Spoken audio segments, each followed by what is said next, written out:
Hi there, it's Victoria Gibson, and I wanted to jump in and share a bit of an ad fix that I created for a client's campaign. And I think there's some valuable insights in there for anyone who's running ad campaigns, and hopefully, you may be able to even take one small piece of this away because there's a few layers here that I'd like to explain.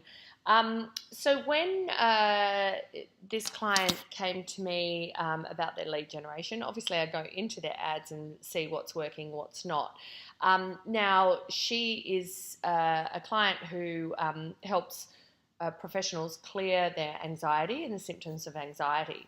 So the funnel mainly leads to a free ebook initially. So I wanted to have a look at what they had been doing. And although, as we can see here, when we come into the campaign, 36 cents per link click. This is why I love personal development, because you can get really nice cheap traffic compared to business and entrepreneurship. But when I went in, I'm like, oh, hang on, say to this ad here, the one that had been running at 36 cents on the surface, you're like, great. So I go in and critically look at their campaign to see, how we can improve it. I firstly see that, that the image has got a lot of text on it, which I don't really like. I know a lot of people, like there was a time where those did perform well. They don't really perform as well now, and Facebook definitely do kind of pull that down a little bit as well. It's probably better to look at the desktop one than that.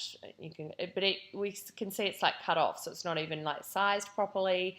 We haven't got a clickable link in the top part of the copy, and we're kind of really taking a bit of a more like targeted approach to people who are probably a bit more desperate with their anxiety, right? Like this is looking all a bit desperate.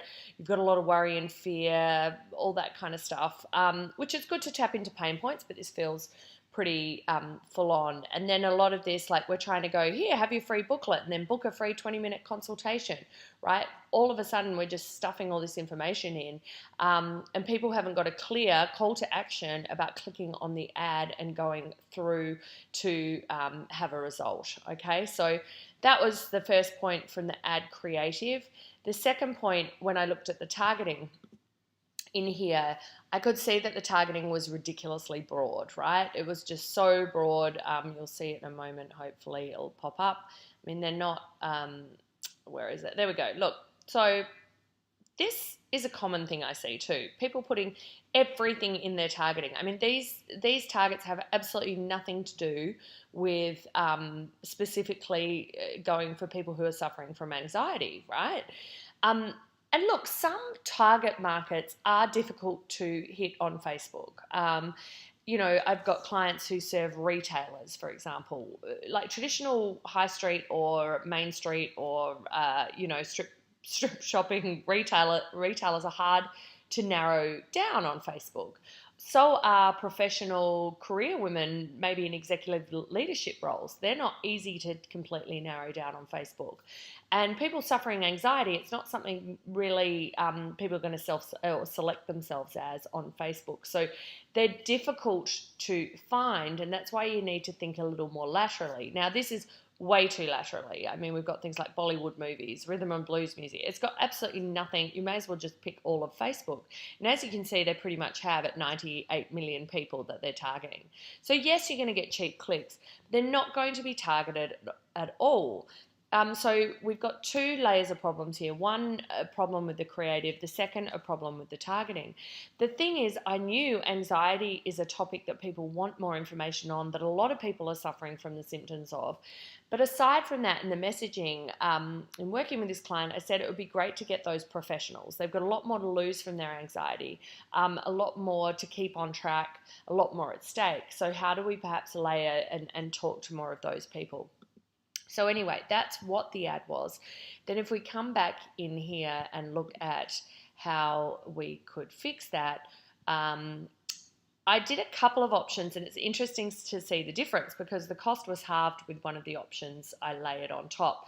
So first of all, I wanted to stick to something pretty straight to the ebook, and we don't have a lot of imagery to use, so we were going to use some stock images there, but really just tighten up The messaging in the ad didn't have to be long form, and I had to be careful because I couldn't really go long form with this topic because it would be implying that people had a problem, and that's against Facebook's terms of services. So if you target people with an illness, condition, or problem, Facebook can often very readily disapprove your ad. So I had to kind of dance around that line too and not make it as pain point focused as I would have liked to have.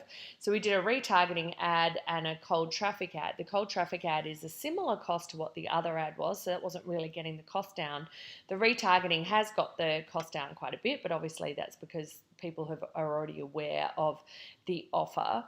But if we go to the cold traffic ad, and just using stock images, which you can get on Facebook free, by the way. You don't need to pay for any of these. These are licensed images that you can be using. This does look a bit, it's hard to find one that doesn't look too cheesy. Stock images can be really tough, and I don't love using them, but when we haven't got anything else, we can use that. So we just shortened up the copy, put a link in here, given a call to action. Discover more in my free anxiety booklet here, right? So it's about the myths of anxiety, take control of anxiety. We put the free book front and center, but cleaned all this up down here.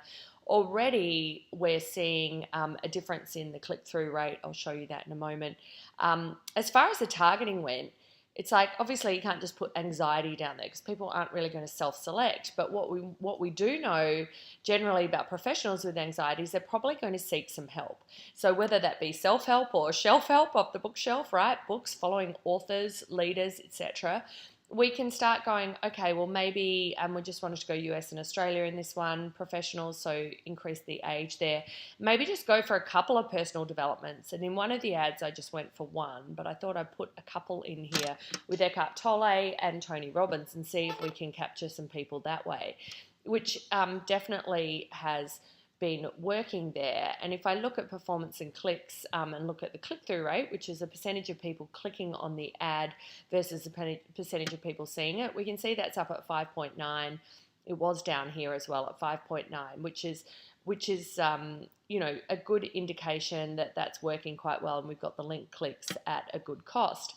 So how could we then improve on that? So going to, instead of a landing page, going to a blog post page with the opt-in on there as well with this ad. So a couple of extra layers. So it's hard to actually know. This is why I normally say to people, change one thing at a time. I was getting a bit impatient and thought I'd test two.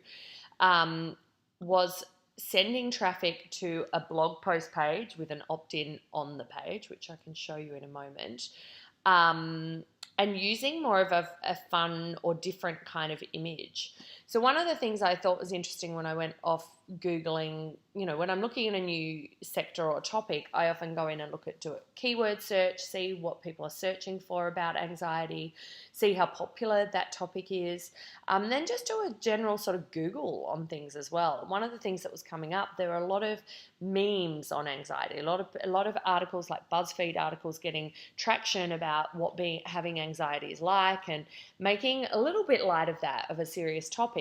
But how could we, obviously can't use memes, they've got a lot of text in them, but I found one that didn't have a lot of text. Now this is a bit of an ugly image, mind you, but it is an opportunity for it, and you can't really see it because I didn't want to have a lot of text on there. But I wanted to use this image, which is like, what could be giving you anxiety? Let's see, every aspect of my life, right? The image pops. It's a bit of a funny take on it. And then I can say who can relate rather than can you relate, because obviously it's making it like they've got anxiety, and we don't want to be that overt. I want to dispel the myths about anxiety and show you how easy it can be to get it under control, right? So then it becomes a little bit more like it's going to pop in their feed, and we're going to, I don't know if making it go to a landing page that's not just the opt-in, rather like more like a blog post, is also influencing the cost here.